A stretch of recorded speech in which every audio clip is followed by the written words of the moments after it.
트럼프 대통령 때 1기 때 이제 내년부터 2기죠. 트럼프 대통령 1기 때 경제참모가 13명이 있었어요. 근데 이 사람들이 다 억만장자들, 다들 헤지펀드 매니저들, 투자자들이었어요.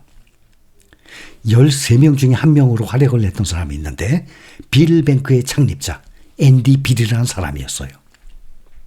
근데 이 사람이 2008년 금융위기 전까지 특별히 하는 일도 없이 카드 게임만 하고 놀고 있었다고 합니다.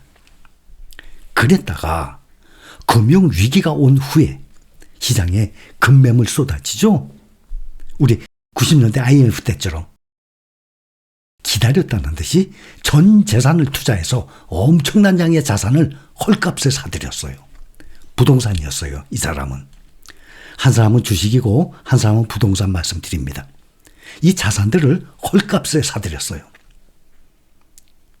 그로부터 몇 년이 지나고 시장이 안정이 됐어요. 어떻게 되겠습니까? 그때 2008년 금융위기 때 서브프라임 모기지 때 아닙니까?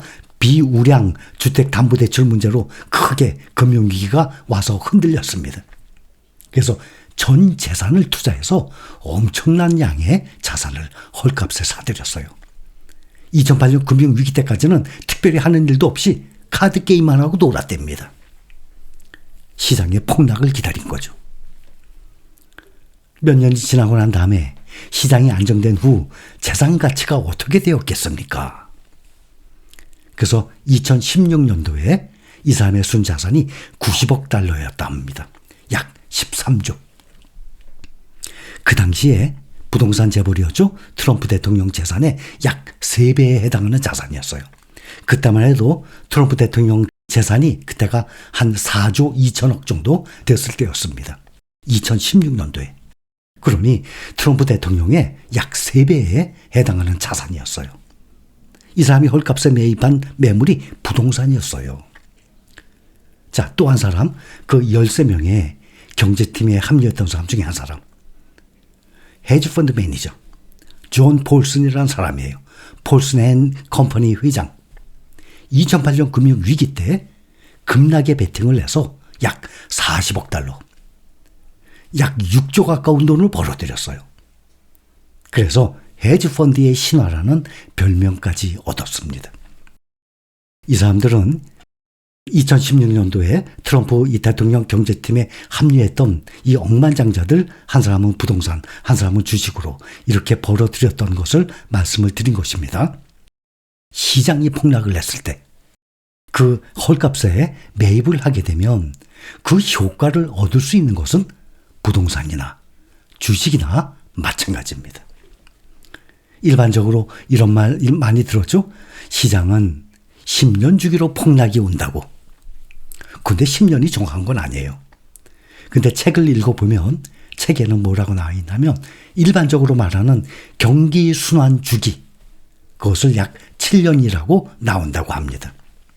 근데 이것이 꼭 주식을 얘기하는 게 아니라 부동산이나 주식이나 경기 순환 주기를 얘기하는 거예요. 약 7년이라고 합니다. 7년이든 10년이든 인생을 살면서 7년이든 10년이든 한 번씩 오는 이 순환 주기를 잘 활용을 한다면 재산을 크게 불릴 수 있게 되는 거예요. 제가 몇 번 말씀드렸죠?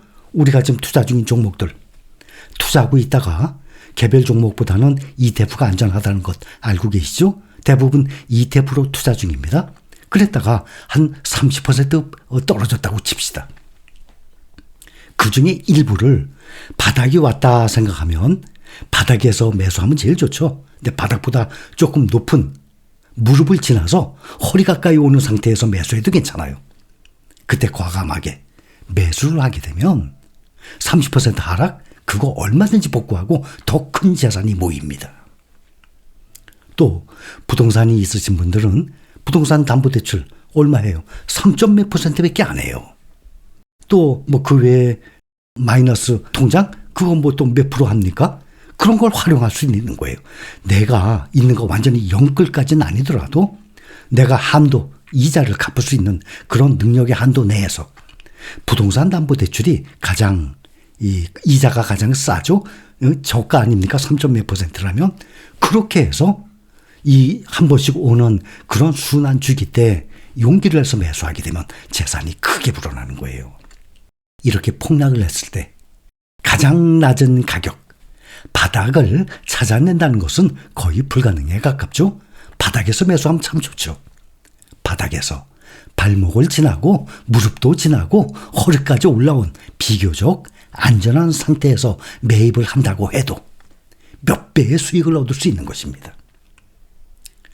가격의 폭락은 상승할 때보다 훨씬 빨라요. 2022년 재작년에 한번 경험했죠. 근데 이 정도 경험은 많은 경험도 아니고 딱 한 번 아니에요. 앞으로도 이런 경험 우리 또 할 것입니다. 가격이 떨어지면 생각이 있으면 그럼 내가 얼른 팔아버리고 더 싸게 사야지. 당연히 좋죠. 10,000원짜리가 5,000원까지 반토막 나는 과정에서 10,000원짜리가 20% 떨어졌어. 8,000원에 팔았어. 그 다음에 5,000원에 또 사. 성공이죠. 그런데 폭락을 할 때는요, 상승장보다 하락장에서는 상당히 속도가 빨라요. 만약에 한 5%, 6% 뚝 떨어졌어, 오늘. 내일 꼭 오를 것 같아. 그러니까 팔지를 못하는 거예요. 근데 내일 5%또 떨어졌어. 이틀 만에 10%가 떨어졌어. 또 못 팔아. 왜냐? 오를 것 같거든요. 내가 팔아버리면 오를 것 같아. 그런 과정에 하다가 뚝 떨어지는 거예요. 그래서 하락할 때의 가격이 더 빨리 극심한 폭으로 정말 공포에 질릴 정도로 떨어지는 것입니다. 주식 투자는 용기가 있어야 합니다. 과감해야 합니다. 특히 내년에 대공황후인데 그건 아무도 모르죠. 내년에 대공황이 오는지 그걸 어떻게 알아요. 그러나 대공황이 온다고 얘기하는 사람들이 꽤 많아요. 100년 전이죠. 그때하고는 좀 비교가 안 돼요.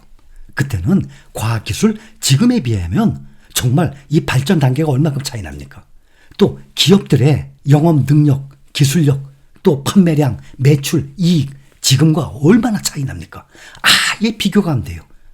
또 이 시스템이 경제 시스템이 100년 전과 지금과는 비교를 할 수 없을 정도예요. 공황이 온다? 그건 아무도 몰라요. 또 앞으로 투자하더라도 1, 2년 보고 투자한다 그러면 지금 사야 될 때입니까? 좀 모르겠는데요. 저는 분명히 모른다고 말씀드려요. 그러나 가장 짧게 5년 이상 투자하실 거예요? 장기 투자하실 겁니까? 그러면 오늘이 제일 싸요. 그 뜻 이해하시죠? 오늘보다 내일이 더 내려갈 수도 있죠. 그거야. 다음 주가 지금보다 더 떨어질 수도 있죠. 그러나 크게 보고 길게 보고 말씀을 드리는 거예요. 5년 이상 투자하실 거예요? 그러면 지금이 제일 싸요. 투자는 일찍 할수록 좋은 거예요. 주식 투자는 용기가 있어야 합니다. 주식 투자는 과감해야 됩니다. 주식 투자는 결단력이 있어야 됩니다. 그래서 주가가 떨어지면 그거를 공포스럽게 생각하지 말고 무서워하지 말고 저가 매수 기회로 잡아야 하는 거예요.